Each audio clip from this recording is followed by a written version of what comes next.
말씀은 마태복음 14장 13절에서 21절 말씀입니다. 마태복음 14장 13절에서 21절 말씀, 신약성경 24쪽입니다. 이 시간 봉독해 드리겠습니다. 예수께서 들으시고 배를 타고 떠나사 따로 빈들에 가시니 무리가 듣고 여러 고을로부터 걸어서 따라간지라. 예수께서 나오사 큰 무리를 보시고 불쌍히 여기사 그 중에 있는 병자를 고쳐주시니라. 저녁이 되매 제자들이 나와 이르되 이곳은 빈들이요 때도 이미 저물었으니 무리를 보내어 마을에 들어가 먹을 것을 사 먹게 하소서. 예수께서 이르시되 갈 것 없다. 너희가 먹을 것을 주라. 제자들이 이르되 여기 우리에게 있는 것은 떡 5개와 물고기 2마리 뿐이니이다. 이르시되 그것을 내게 가져오라 하시고 무리를 명하여 잔디 위에 앉히시고 떡 5개와 물고기 2마리를 가지사 하늘을 우러러 축사하시고 떡을 떼어 제자들에게 주시매 제자들이 무리에게 주니 다 배불리 먹고 남은 조각을 12바구니에 차게 거두었으며 먹은 사람은 여자와 어린아이 외에 5,000명이나 되었더라. 아멘. 할렐루야. 오늘도 우리에게 임하여 주시는 주의 은총과 주의 은혜와 주의 사랑이 이 무더운 여름을 날려버리는 그런 세임되어 우리에게 역사하기를 주님의 이름으로 원합니다. 요즘 우리나라가 이럴 수 있나라고 할 정도로 얼마나 더운지 모르겠어요. 일하는 일터에서 또 집에 있더라도 정말 에어컨 없이는 참 한시도 있기가 어려운 그런 상황과 형편 속에서 우리가 살아가고 있는 것 같습니다. 지난 한 주간 뉴스를 보는데 그런 뉴스가 나오더라고요. 서울에 판자촌만 가득한 집들이 즐비하고 있는 그런 동네들이 있잖아요. 산 중턱인지 어딘지 저는 서울의 지리를 잘 몰라서 잘 모르겠지만 정말 판잣집들이 즐비한데 에어컨도 없을 뿐더러 선풍기가 없는 곳도 있다고 하는 거예요. 그래서 제가 그 모습을 보면서 참 저런 분들에 비하면 제가 참 그래도 감사하게 산다, 행복하게 산다 라는 그런 생각이 제 마음에 문득 들게 되었습니다. 그렇습니다. 나보다 더 좋은 것, 저 위를 바라보면 불평할고 투성이지만 나와 함께하는 혹은 나보다도 더 온전하지 못한 혹은 건강하지 못한 아니면 물질적으로 염려하고 있는 사람들을 보면 또 내 마음에 감사의 마음이 드는 것이 우리의 인간의 본성일지 모르겠습니다. 저는 오늘 말씀을 준비하면서 감사에 대한 말씀을 나누어 보고 싶었어요. 특별히 오늘 말씀의 제목이 이렇게 제가 한번 정해 보았는데 우리 한번 같이 읽어보죠. 시작. 문제의 문을 여는 감사. 우리가 삶을 살아가면서 문제가 없는 사람은 없을 것입니다. 여러 가지 결핍들이 우리에게 있죠. 이러한 결핍의 문제를 가지고 살아가는 우리에게 그 문제의 문이 열리는 은혜가 감사로부터 이어지는 줄 믿습니다. 그래서 저는 우리가 맥주 감사주의를 지내오면서 정말 우리가 우리의 마음을 온전히 담은 찬양 축제로 주께 영광 올려드렸잖아요. 그 영광 올려드림과 동시에 우리의 가슴 깊이 감사의 마음이 가득하기를 축복합니다. 감사의 마음이 가득하면 하나님께서 우리의 삶을 또 새로운 역사하심으로 힘주시고 능력 주시어 문제 앞에 무릎 꿇지 않고 문제를 넘어서 이기고 승리하고 다스리게 되는 역사를 더하여 주실 것을 믿습니다. 크리스 피터슨이라는 사람이 있습니다. 이 사람은요, 미국의 미시간 대학교 교수예요. 이 사람이 특별한 것은 그가 감사요법이라는 것을 개발했기 때문입니다. 그가 말한 감사의 요법 중에 다양한데 그 다양한 것 가운데 한 가지가 있습니다. 그것은 감사가 학습을 통해 나타난다는 것이에요.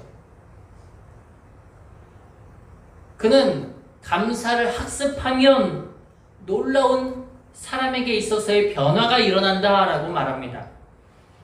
감사를 학습하면 건강해진대요.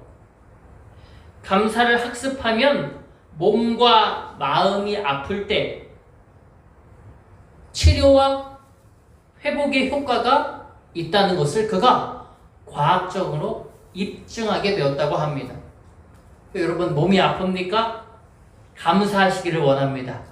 그러면 치료와 회복의 효과가 있다라고 하는 것이에요. 저는요, 이 이야기를 듣고 참 놀랐어요.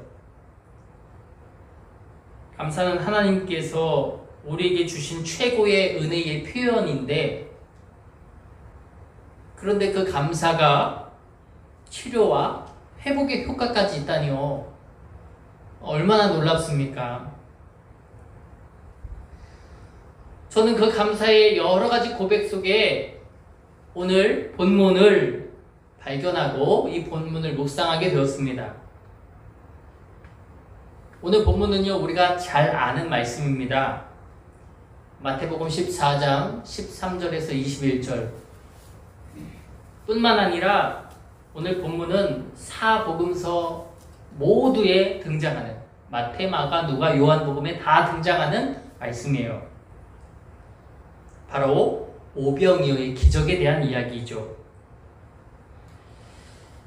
예수님께서 오병이어의 기적을 행하실 때, 그리고 오병이어의 기적을 행하시기 전에 예수님께서 무엇을 통해서 이 기적을 일으키셨는지, 무엇으로 이 문제의 문을 여셨는지, 무엇으로 이 문제를 해결하셨는지가 오늘 본문에 자세하게 기록되어 있습니다. 먼저 주님이 오병이어의 기적을 행하시기 전에 무엇을 하셨는지를 우리가 먼저 봤으면 좋겠습니다. 19절입니다. 우리 한번 같이 읽어보죠. 시작!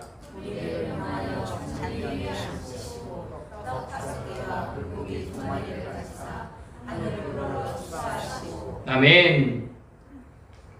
여기에서 주님께서 사람들을 잔디 위에 다 앉히시고 떡 5개와 물고기 2마리를 가지사 무엇을 하셨다고 합니까? 하늘을 우러러 축사하셨다라고 하십니다. 여기서의 하늘, 우라노스, 이 우라노스라는 말은 참 우리가 성경을 나눌 때 많이 들어봤던 단어입니다. 우라노스, 하늘이라는 말이고요. 아나블레퍼라는 말은 쳐다보다 라는 뜻입니다. 우러러보다. 우라노스, 아나블레퍼, 하늘을 쳐다보다 라는 말이에요. 그리고 중요한 축사라는 이 표현, 율로게오라는 말인데요. 이 율로게오는 칭찬하다, 축복하다, 찬양하다, 찬미하다 이런 의미가 있습니다. 그 예수님이 떡 5개와 물고기 2마리를 받으시고 이것을 들고 하늘을 우러러 하늘을 쳐다보면서 찬양하셨다. 하늘을 우러러보며 찬미하셨다. 하늘을 우러러보며 축복하셨다. 하늘을 우러러보며 칭찬하셨다라는 것입니다. 그럼 이 말을 다 함께하여 연합하면 하늘을 우러러 감사하셨다라는 의미가 됩니다. 그렇습니다. 예수님은 너무나도 작은 이 도시락, 떡 5개, 물고기 2마리를 가지시고 이것을 가지고 하나님 앞에 감사하셨다라고 하는 것입니다. 작은 것에도 감사하셨다. 한번 저를 따라 고백해보죠. 작은 것에도 감사하셨다. 여러분, 문제의 문을 여는 키가 있습니다. 문제의 문을 여는 키, 바로 감사인 줄 믿습니다. 작은 문제이든지 큰 문제이든지 모든 것을 해결하는 해결책은 감사임을 믿습니다. 하늘을 우러러 축사하시고 하늘을 바라보며 찬양하시고 축복하시고 찬미하시고 하나님을 향하여 고백하는 그 감사의 그 마음과 그 고백이 기적을 열매 맺게 한 줄 믿습니다.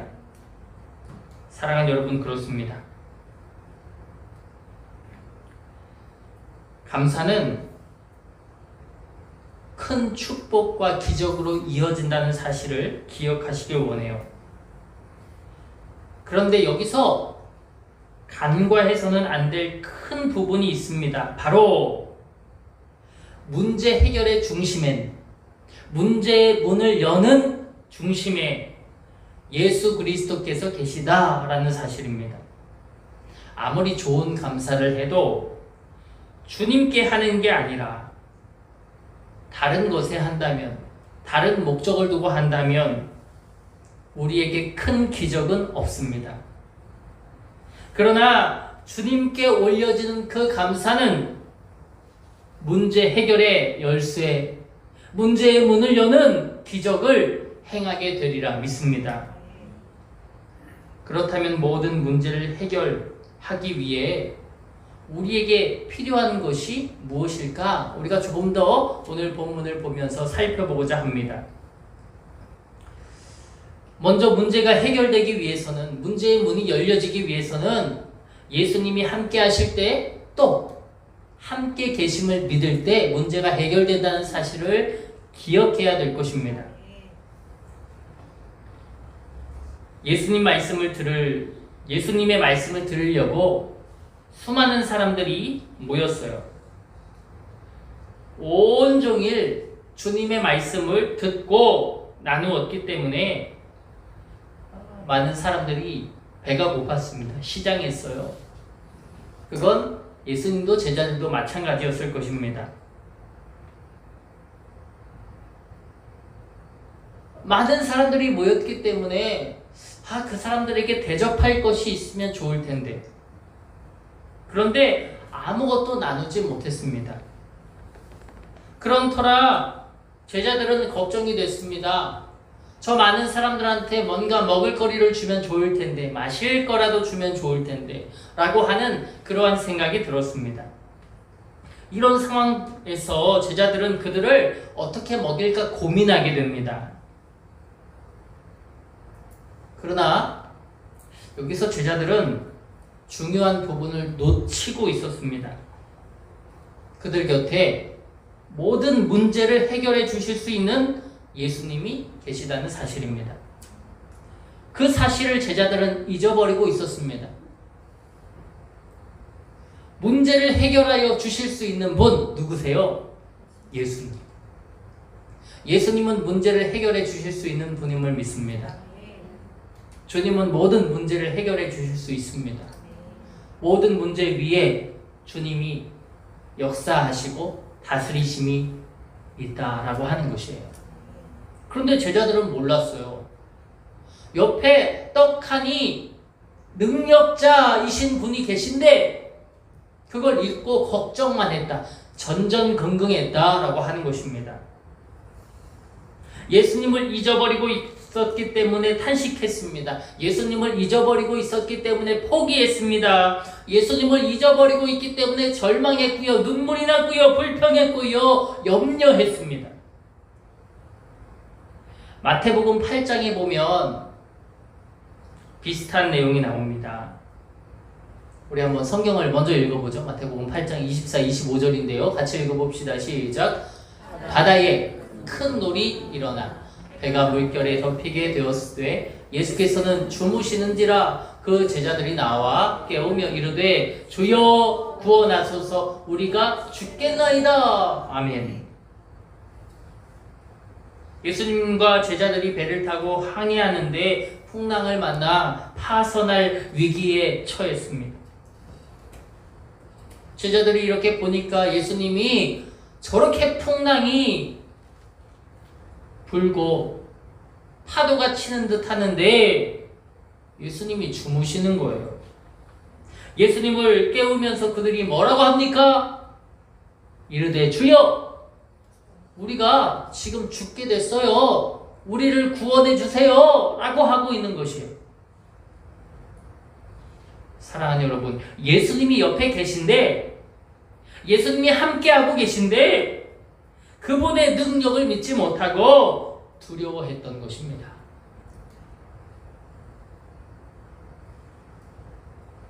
우리의 모습을 되돌아봅니다.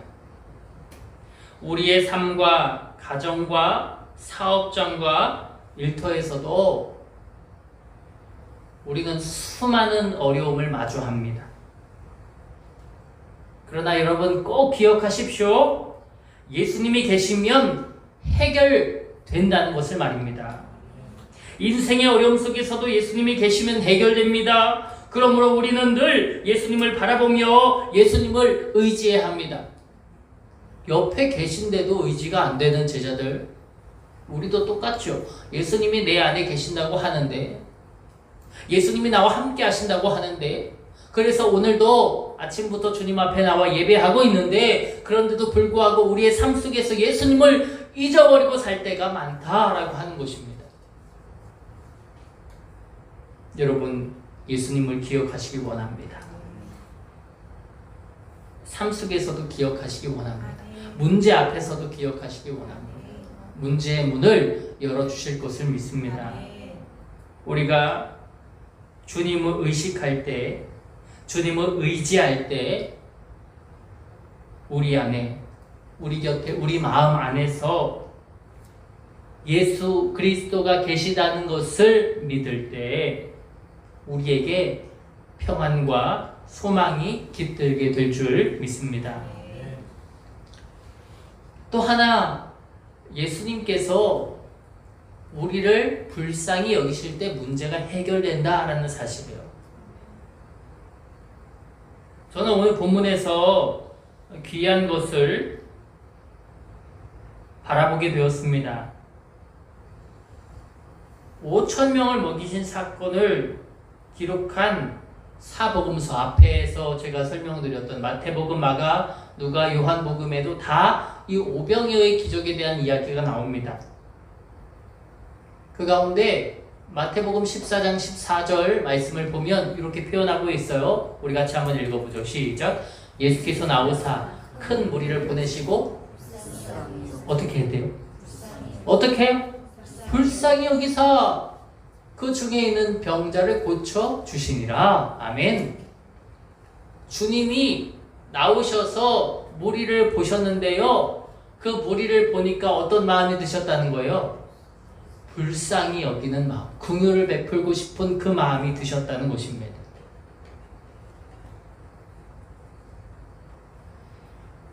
빈들로 가신 예수님을 많은 무리가 따라왔는데 정말 그들은 예수님의 말씀을 들으면서 시간 가는 줄도 몰랐거든요. 그런데 빈들로 와서 그 말씀을 들으면서 주님 앞으로 나아가는 그들, 말씀을 사모하는 저들, 우리와 같이 오늘 아침부터 찬양 연습하고 기도회도 하고 식사 준비도 하시고 차강막도 이제 설치해야 되고, 이 더운 여름날 이런 여러 가지 것들을 감당해야만 하는 우리와 같은 그들이 주님 앞에 나올 때에 주님이 그들을 어떻게 여기셨다는 거예요? 불쌍히 여기셨다는 거예요. 불쌍히 여기셨다. 다른 말씀을 또 한번 읽어봅시다. 마가복음 6장 34절 말씀이에요. 우리 같이 한번 읽어보죠. 시작. 예수께서 나오사 큰 무리를 보시고 그 목자 없는 양 같음으로 인하여 불쌍히 여기사 이에 여러 가지로 가르치시더라. 아멘. 여기에서도 동일하게 불쌍히 여기셨다라는 표현이 나옵니다. 많은 사람들이 주님 앞에 나왔어요. 주님의 말씀을 들어요. 그 말씀으로 깨닫길 원해요. 그런데 그들을 보니까 목자 없는 양 같음을 보시고 주인이 없어요. 보살펴줄 능력이 없어요. 아무것도 없어요. 이리가 양을 와서 움켜쥐어도 그것을 막아줄 능력이 없어요. 그런 피해를 입는다면 모든 것으로 피해를 입을 수밖에 없는, 문제를 당한다면 그 문제를 고스란히 받을 수밖에 없는, 문제를 해결할 수 없는 그런 양들 같은 이들, 그들을 볼 때 주님이 불쌍히 여기셨다라고 하는 것입니다. 우리가 주님 앞에서 예배도 드리고 기도도 하고 찬양도 하지만 우리의 삶 속에서 여러 가지 문제로 부딪혀 눈물 흘립니다. 신음합니다. 그 모습을 보며 주님이 불쌍히 여기셨다라고 하는 것입니다. 내 사랑하는 자녀야, 내 사랑하는 아들아, 내 사랑하는 딸아, 더 이상 문제로 인해 괴로워하지 마라. 문제로 인해 신음하지 마라. 문제로 인해 고통받지 마라 라고 하는 그러한 마음으로 주님이 그들을 불쌍히 여기셨다라고 하는 것입니다. 그래서 주님은 많은 사람들의 병도 고쳐주시고요, 그들에게 여러 가지로 가르쳐 주시기도 했습니다. 그래요, 이렇게 불쌍히 여기는 마음이 솟아오를 때 문제 해결의 기적이 일어남을 믿습니다. 참으로 불쌍히 여기는 마음이 기도가 될 때 하나님의 마음을 움직여 문제 해결의 기적이 나타나게 되는 것입니다. 사랑하는 여러분, 주님은 어떤 사람의 기도에 응답해 주실까요? 하나님께서 불쌍히 여기는 사람의 기도에 응답해 주시는 줄 믿습니다. 누구의 기도가 응답받는다고요? 하나님이 불쌍히 여겨주시는 사람이요. 저는 이 말씀을 준비하면서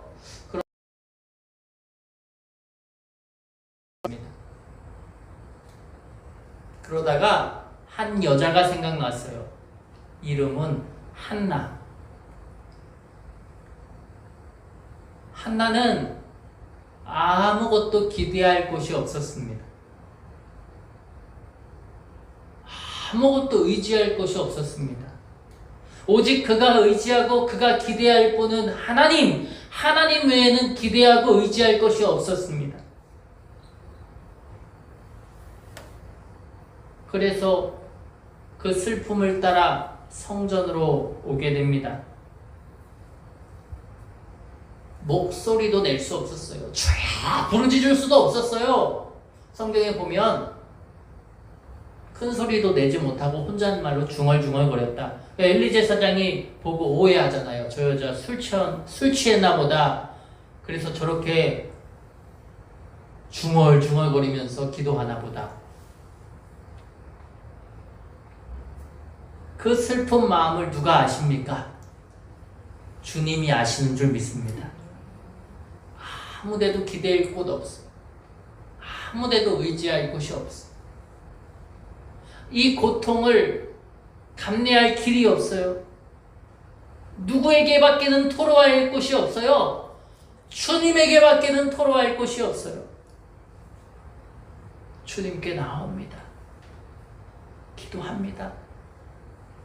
너무나도 슬퍼 울음을 꼭 참으며 주님께 자기의 진심을 올려드립니다. 하나님이 그를 불쌍히 여겨 주셨습니다. 그리고 그의 기도에 응답하여 기도의 열매가 맺히게 되는 것을 믿습니다. 사랑하는 여러분, 누가 그 기도에 반응해 줄 수 있습니까? 오직 하나님만이 그 기도에 열매 맺게 하여 주실 수 있음을 고백합니다. 누구를 의지하겠습니까? 내 마음이 괴로워서 내가 이것을 누구에게 말하고 싶어. 내 친구에게 말할까? 내 아내에게 말할까? 사랑하는 사람들에게 말할까? 의지할 만한 대상들에게 말할까? 상담사에게 말할까? 다 좋죠. 그러나 그것으로는 나의 문제의 문이 열리지 않으면 고백합니다.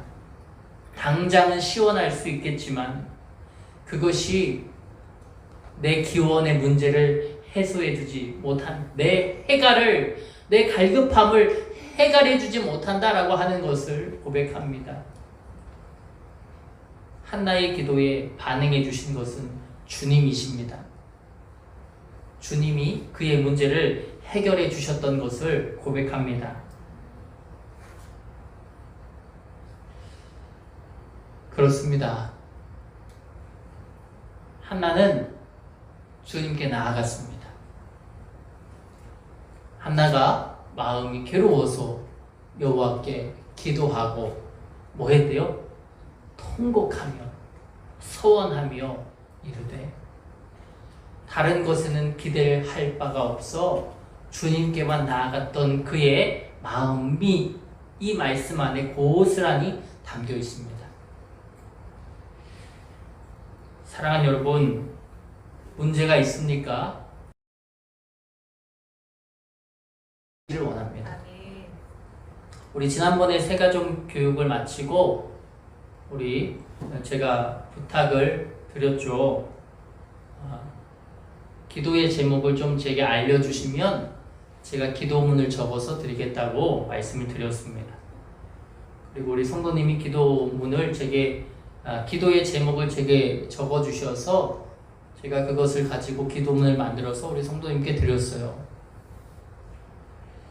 제가 그 기도문을 이제 저도 썼지만, 그리고 우리 성도님께 그 기도문을 드렸지만, 저도 그 기도문을 가지고 매일매일 기도를 드리고 있습니다.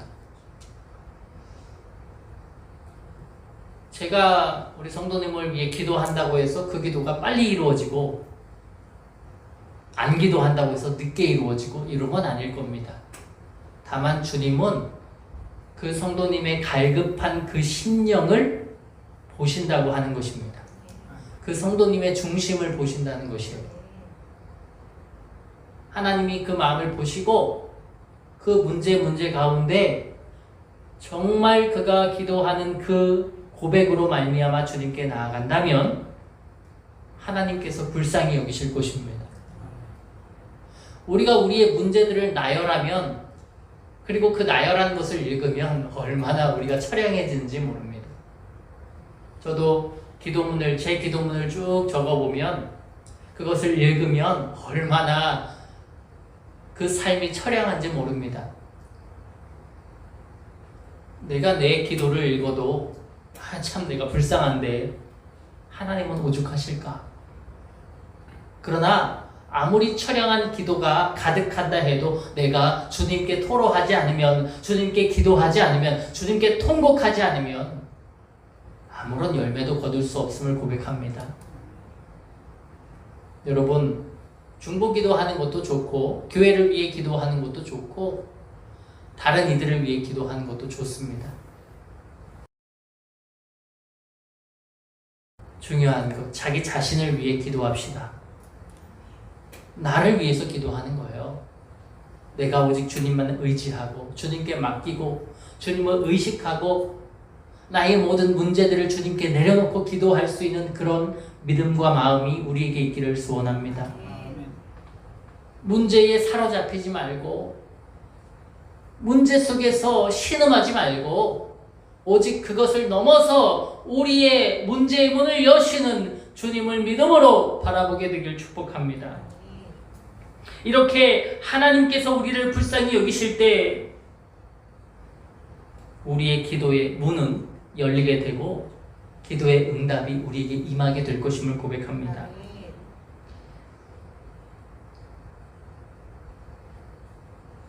그래요. 저희에게 기도에 절박함이 있었으면 좋겠습니다. 하나님이 아니면 안 돼. 한나의 기도가 저는 딱 그랬던 것 같아요. 하나님이 아니면 안 돼. 혹시 하나님 반, 세상 반, 반신반의하며 살아가고 있진 않나요? 우리의 마음을 다 주님 앞에 걸면 주님이 역사하십니다. 주님의 긍휼을 베풀어 수렁에서 건져주실 것을 믿습니다. 마지막으로 주님이요 우리의 문제를 해결해 주시는데 감사할 때 해결해 주신다라고 하는 것입니다. 우리가 서두에 읽었던 말씀인데 예수님께서 하늘을 우러러 축사하셨다. 다시 말하면 예수님께서 하나님께 감사하셨다라고 하는 것입니다. 한번 저를 따라 고백해 보죠. 예수님도 하나님께 감사하셨다. 예수님도 하나님께 감사하셨다는 거예요. 사랑하는 여러분, 우리 모두가 하나님께 감사할 수 있기를 축복합니다.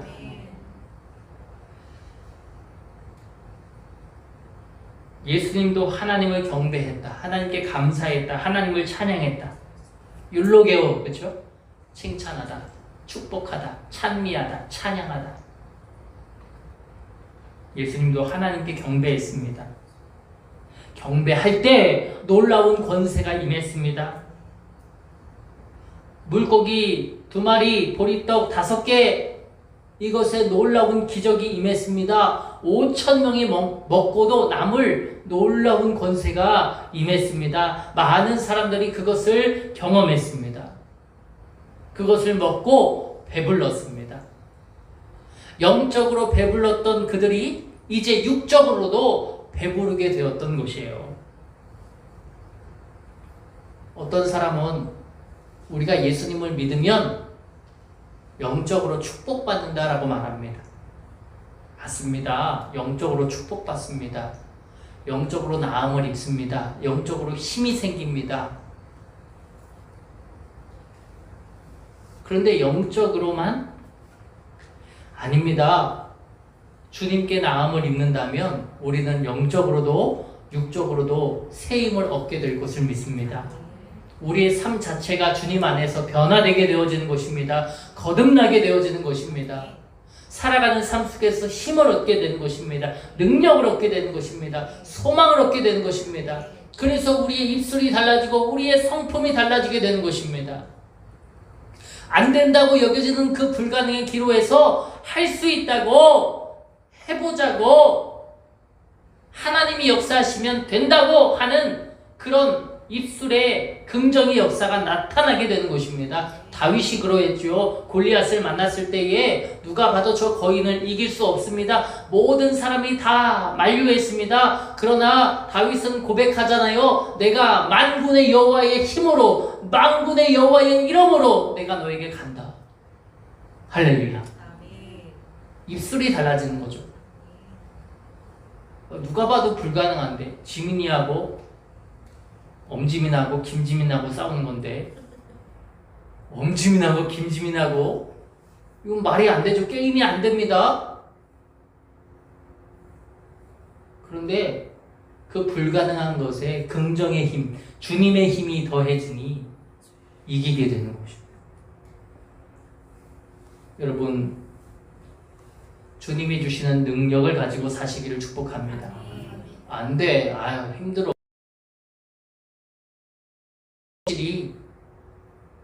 우리의 입술을 짓눌러서 불가능한 것처럼 보이기도 만들기도 합니다. 사실이죠. 그러나 주님은 모든 것을 해결하실 수 있으십니다. 우리들이 그냥 그 문제만을 위해 해결하기에 급급하면 아무것도 이루지 못하지만 예수 안에서 우리는 모든 문제의 실마리를 찾아낼 때 우리의 입술이 달라지고 우리의 성품이 바뀔 것을 믿습니다. 저는 주님의 은혜를 믿습니다. 주님의 은혜는 주님이 대신 일하시는 역사임을 고백해요. 내가 일하는 것보다 주님이 일하시는 것이 훨씬 더 빠릅니다. 내가 일하는 것보다 주님이 역사하시는 것이 훨씬 더 위대합니다. 강력합니다. 내가 일하는 것보다 주님의 역사가 임할 때 우리는 나음을 얻게 되는 것을 고백해요. 이스라엘 백성들이 전쟁할 때에도 성경에 보면 주님이 대신 싸워주시는 장면들이 얼마나 많이 나오는지 모릅니다. 벼락으로, 또 때로는 우박으로, 때로는 강풍으로, 때로는 번개로 주님이 대신 싸워주시거든요. 그럴 때면 얼마나 멋진지 모릅니다. 주님이 대신 우리의 문제의 문을 열어주시는 거죠. 내가 해결하는 것이 아니라 주님이 해결하시는, 여러분이 그 모든 것을 누리기를 원합니다. 우리가 하나님께 온전히 예배를 드리며 감사와 영광을 돌리면 하나님이 역사하십니다. 그렇기 때문에 예배가 중요한 거죠. 이 예배를 어떻게 하나님 앞에 올려드릴 것인가, 또 삶에서 어떻게 주님께 나아갈 것인가, 상황보다 크신 하나님을 바라보며 어려울수록 주님께 감사하면 주님이 분명히 응답하실 것을 믿습니다. 오늘 말씀을 좀 정리하겠습니다. 문제의 문을 여는 감사. 오늘 말씀을 통해 오늘 어려움을 겪고 있는 우리에게 위로가 임하길 원합니다. 쥐구멍에도 뭐라고 하죠? 쥐구멍에도 벼슬알이 있다. 우리에게는 하나님의 빛이 임하면 역전하게 될 것을 고백합니다. 하나님의 빛이 우리에게 임하면 분명히 역전하는 기적이 임할 것입니다. 그 역전으로 말미암아 우리에게 위로가 되고 회복이 되고 치유가 될 것을 믿습니다. 우리가 이렇게 어렵고 고난당하고 힘든 것은 하나님이 우리를 버리셨기 때문이 아니라 우리가 이런 여러 가지의 어려운 문제 속에서 신음하는 것, 그것만이 아니라 하나님께 의지하는 우리의 그 믿음, 그 은혜, 그 감사를 보시기 위하여, 그리고 우리의 문제를 해결해 주시기 위하여 하나님은 우리를 주님의 전으로 부르신 것임을 믿습니다. 이 한 시간을 그냥 흘려보내지 마시고 그 은혜 속에서 감사로 무장하시길 소원합니다. 감사의 마음을 꺾지 마시기 바랍니다. 그러면 반드시 하나님께서 문제를 해결하실 것입니다. 문제 앞에서 좌로나 우로나 치우치지 말고 주님만을 향하는 혁신교회 성도 모두가 되기를 주님의 이름으로 축복하고 축원합니다. 우리 결단의 기도를 드립니다. 주님이 있는 것을 느끼게 하시고 주님이 나와 함께 하심을 믿게 하시고 주님이 내 속에 임하는 것을 기억하게 하시고 주님을 의지하며 믿으며 맡기는, 그러므로 주님의 불쌍히 여기심을 누리는 우리가 되어 우리의 문제에 그 문이 열려지는 회복이, 치유가, 역전이 임하는 삶이 되게 해달라고 이 시간 함께 기도로 나갑니다.